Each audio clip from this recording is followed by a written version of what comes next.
of money, with a proud and ancient name.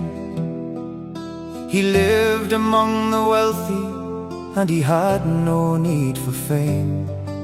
He wore a suit of linen, and he had a grander life, with a green and shining motor car, and a happy home and a wife. He sat within the council when they voted for the fight, and he told them not to do it, for he didn't think it right. But when the city rose in arms, and the first loud shots were fired, he didn't stay at home to rest, though he was old and tired. I helped to wind the clock, he said, and shouldered up his gun. So I must stay to hear it strike until the work is done. He left his car behind him and he joined the rebel line, the wealthiest man in Dublin to stand for 1960. Oh, Moore Street was a gauntlet of the lead and burning fire, where the hopes of Irish freedom met the British Empire. He didn't hide behind a wall or send another man. He led the charge himself that day, with a pistol in his hand. I'm Michael the O'Rourke, he shouted through the smoke, and he gave his life for Ireland when the clock finally spoke.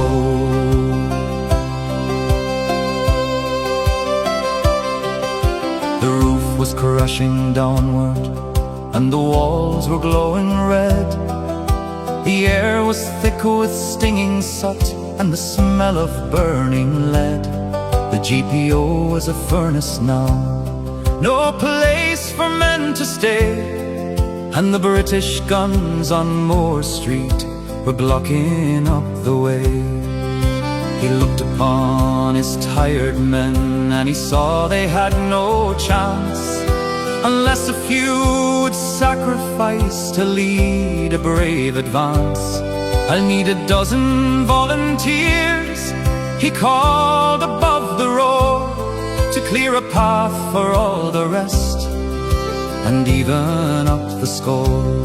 They stepped out from the burning hall and into the open air, with nothing but their rifles and a short and silent prayer.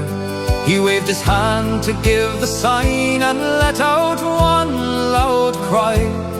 Then he ran toward the barricades to show them how to die. Oh, Moore Street was a gauntlet of the lead and burning fire, where the hopes of Irish freedom met the British Empire. He didn't hide behind a wall or send another man. He led the charge himself that day, with a pistol in his hand. I'm Michael the O'Rourke, he shouted through the smoke, and he gave his life for Ireland when the clock finally spoke. The bullets fell like heavy rain and tore the cobblestones. They shattered wood and iron, and they broke the rebels' bones. O'Rourke took a bullet's hit, then 2 and 3 and 4. He fell upon the dusty road, and he could not lead no more.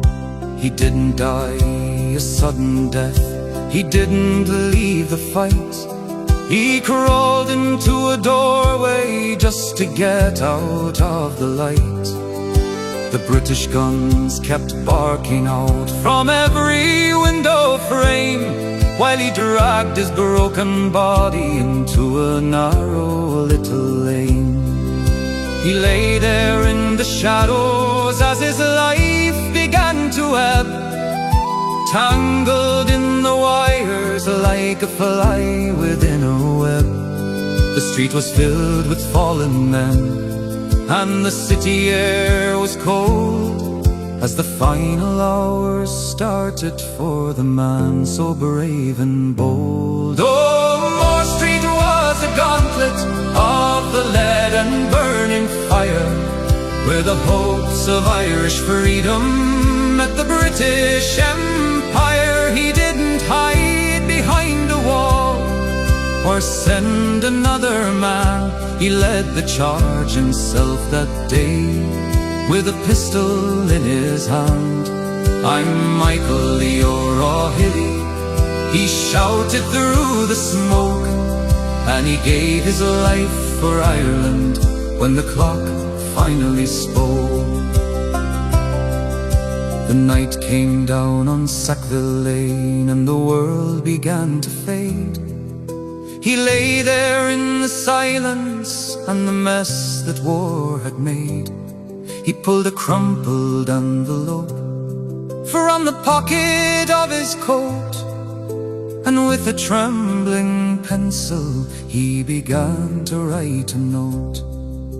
To Nancy, my own darling, were the words he struggled through. I've fallen for my country, but my heart is still with you. He pinned it to his tunic as the blood began to spill, so they'd find his final message when his tired heart was still. The morning light found Moore Street, and the guns had ceased to roar. The grand and wealthy gentleman was lying on the floor. He'd helped to wind the clock of war, and he'd stayed to hear it strike. A leader and a soldier whom the world will not see alike.